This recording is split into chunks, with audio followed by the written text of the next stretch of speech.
Nelson with Beacon Virtual Assistants. Um, let's see, the first week we talked a little about what a virtual assistant does.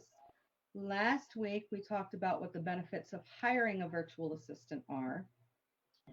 So since we've gone through all of that, now might be a good time to discuss what questions you need to ask that virtual assistant before you actually hire them. So I have 25 questions that I have come up with that you really should discuss with your virtual assistant before you decide to actually sign that contract and work with them. I'm going to give you the first five. And then if you want them, if you want all of the whole list after that, I can send them to you.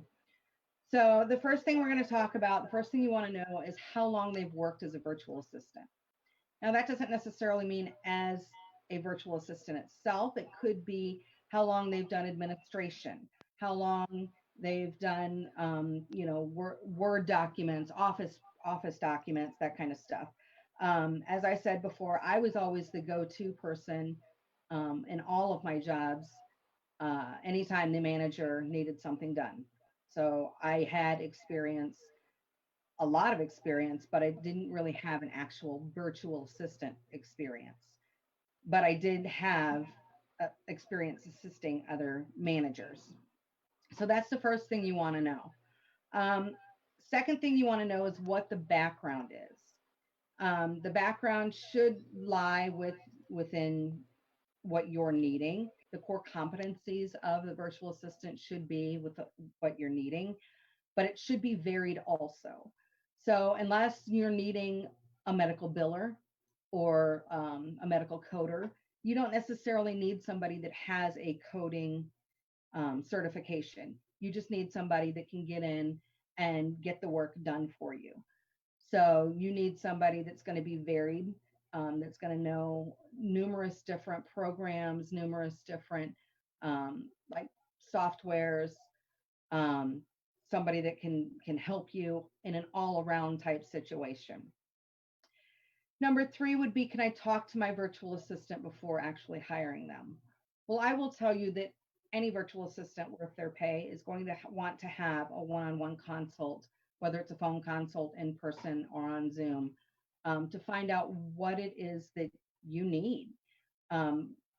We can line ourselves up with either another virtual assistant that can do the work that you're needing, or me, myself, be able to make sure that I can take care of the work that you're needing done.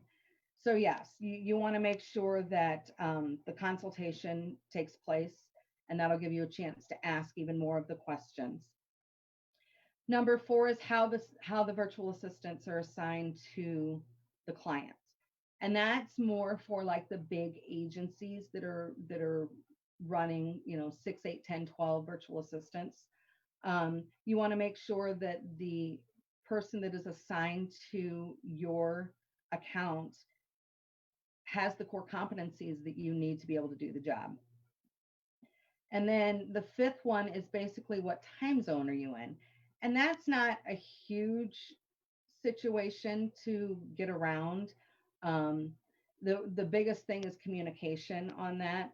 Whether or not, if it's somebody in a different time zone, whether you can wait until, tomorrow for that email to be read, or wait for the phone calls, to be returned at a later time.